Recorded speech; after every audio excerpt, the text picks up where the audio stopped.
And Senator Don White joins us on the line here this morning on Indiana in the Morning, presented by First Commonwealth Bank. Senator, congratulations in order to everybody involved in making this Urban Outfitters deal come through. This took a lot of work and a lot of years to come true, didn't it? We've basically been working on this 2.5 to 3 years, I'm going to say.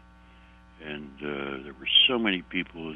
Everybody joined together at the hip and made this happen. Everything from Sam Smith, former Speaker of the House, he's the one who made the introduction.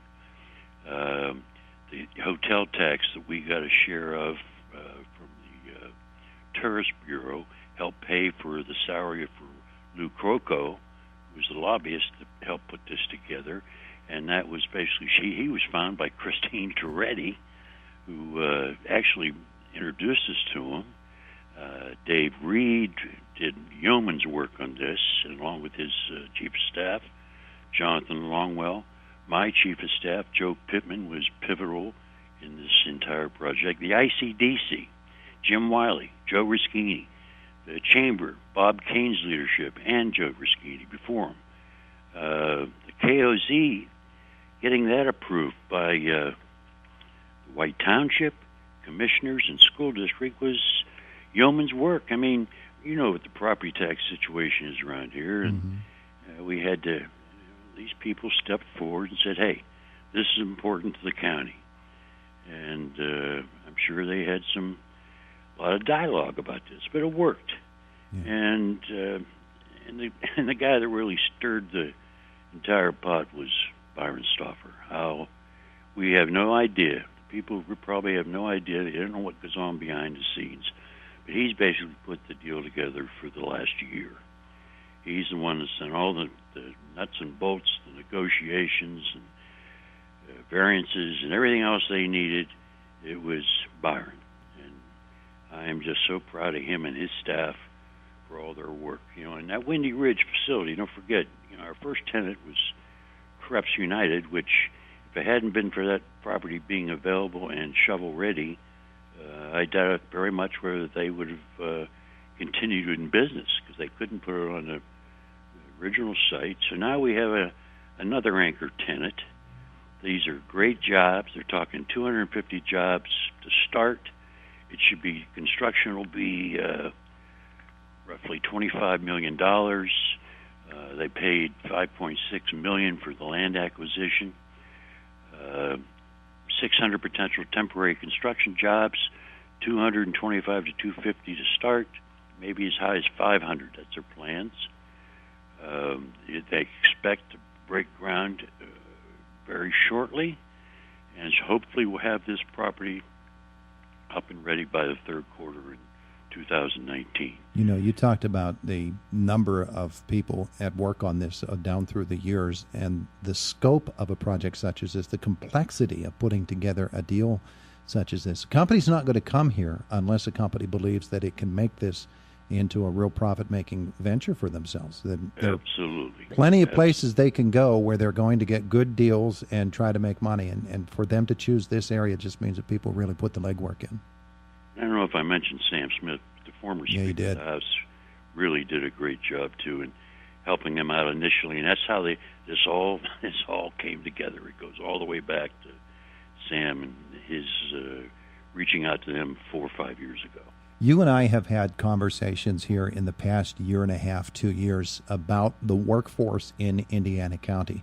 And here comes this venture that is going to employ 250 to 500 people once it gets up and running. That's not even to mention the construction jobs.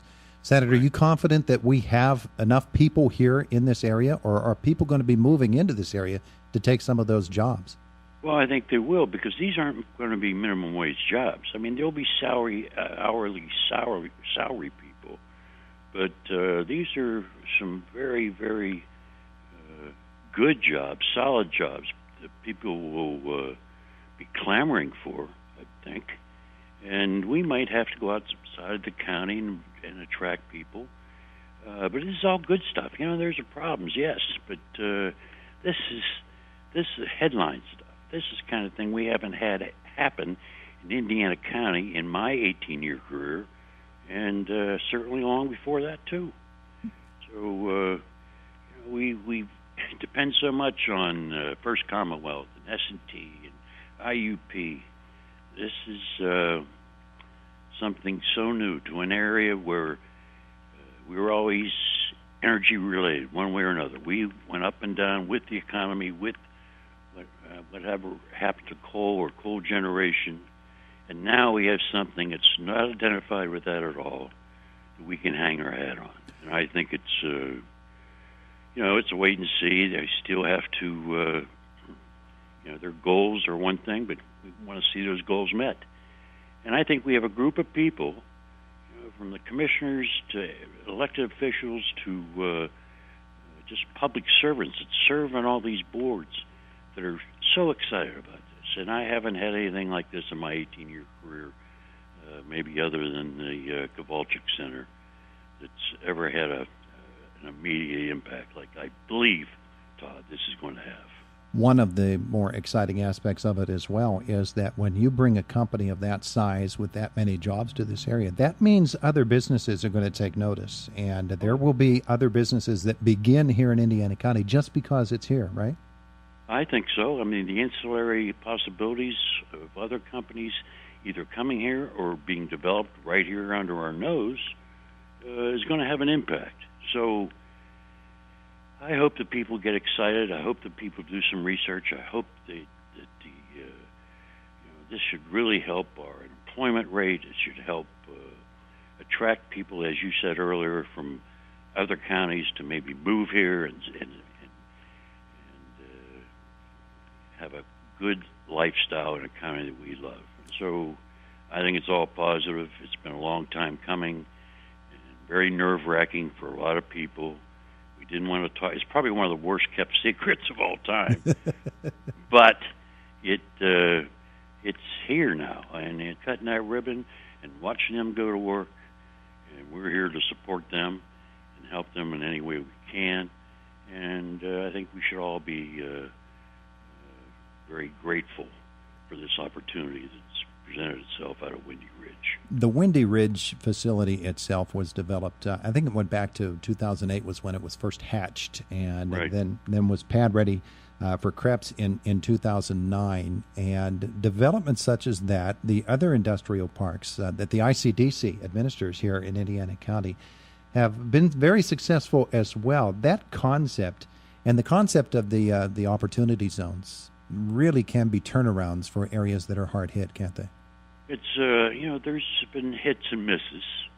I helped develop the first KOZ legislation back in 2002 through 2006, and it's been a good tool for us.